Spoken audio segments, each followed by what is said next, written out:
Hi, I'm Doug, and these are Wycliffe's words.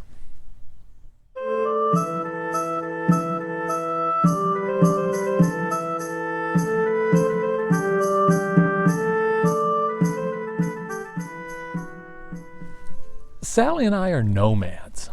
We have no cable TV or satellite service. We're often camped out in the middle of nowhere with limited television reception.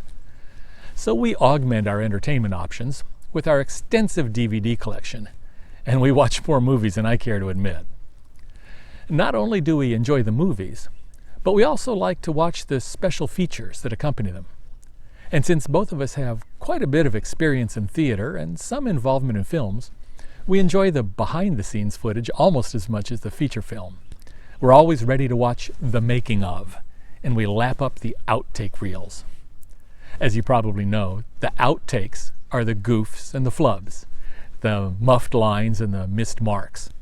In other words, they're the footage that's not good enough for the final cut, so it's left on the cutting room floor. It's taken out during editing, thus the name outtake. The Bible has its own outtake reel, at least in the Wycliffe translation. It points out the people who are left out or excluded. It even describes them as outtaken. We first see this in the miracle of the loaves and the fishes, recorded in Matthew 14. It says that the number that ate was 5,000 men, outtaken women and little children. That is, he fed 5,000 men, not counting women and children. Another example describes the persecution of the church in Jerusalem after the death of Stephen.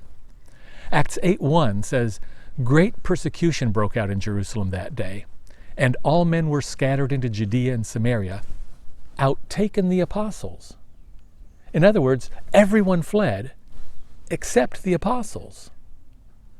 Now, we can all admire the apostles for their willingness to face persecution rather than leave their rightful place at the head of the church in Jerusalem, staying to minister to those who could not or would not leave.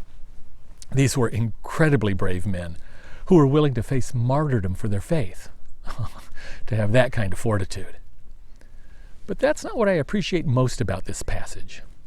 This little verse and its description of the outtaken lead me to admire most those who ran away. Let me explain. Verse 4 goes on to say that those who had been scattered preached the word wherever they went.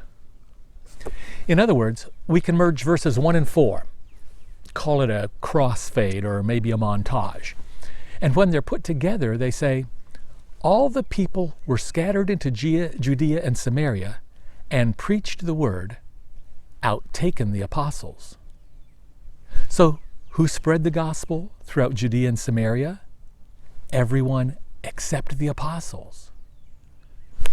We tend to think that it's the apostles' job, the pastor's job, the missionary's job, that is, the church professional's job, to spread the word. After all, that's what they're trained to do. That's what we pay them to do. But these verses show us that it was the nobodies, the schmoes, the ordinary, everyday church members who spread out like ripples in a pond and shared the gospel wherever they went. And in doing so, they changed the world. They, not the apostles, were the true stars of this show. Those are Wycliffe's words. See you again next week.